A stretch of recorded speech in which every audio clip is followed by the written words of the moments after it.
Hello दोस्तों, तोहफे है बाहर, केक भी है तैयार। फिर देरी क्यों?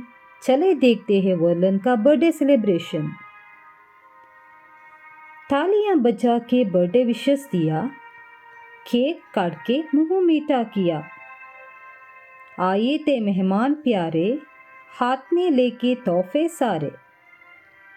खुशी खुशी से मीठा खिलाया, सब मेहमानों ने थाली बजाया।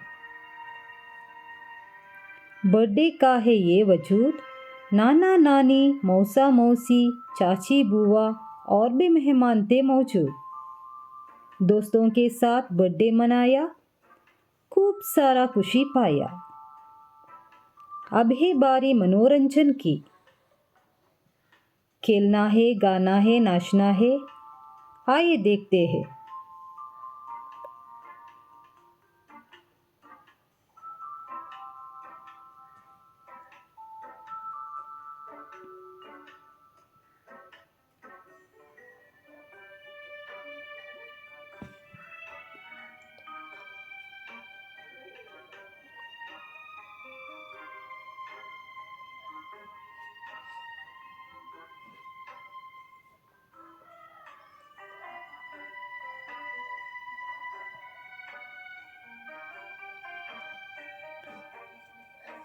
गुब्बारे फोड़े, खेल खेला, नाच गाना हुआ और क्या चाहिए ज़्यादा।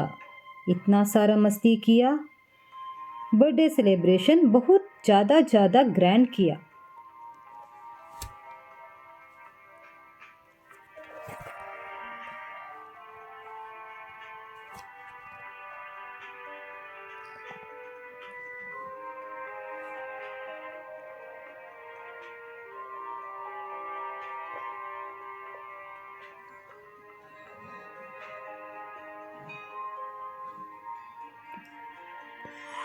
खाने की थाली है ये तैयार। खाने में स्पेशल था चिकन बिरयानी, वर्लन का प्यारी सी आंटी ने बनाई। खीर तो बहुत टेस्टी था। ऐसे हुआ जन्मदिन का स्पेशल। टाटा बाय बाय दोस्तों, फिर मिलते हैं।